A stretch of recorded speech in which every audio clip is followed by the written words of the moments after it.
નમસ્કાર. દર રવિવારે પ્રસિદ્ધ થતું જનફરિયાદ સાપ્તાહિક વીકલી અપડેટ્સ.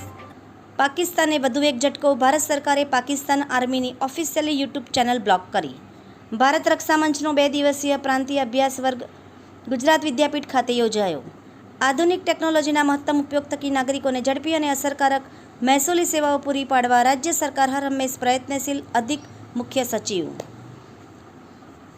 કથાની કથની, વાર્તાનું નામ જેવી કરણી તેવી જ ભરણી. લેખિકા શૈલા મુનશા. જાણવા જેવી, વાંચવા જેવો લેખ. તંત્રી લેખ. ડોલર સામે રૂપિયામાં મોટી અફડાતફડી. સિટી બસની સમસ્યાને લઈ કોંગ્રેસ દ્વારા મ્યુનિસિપલ કમિશનરનો ઘેરાવ. રમકડાની બસો આપતા પોલીસ સાથે ઝપાઝપી.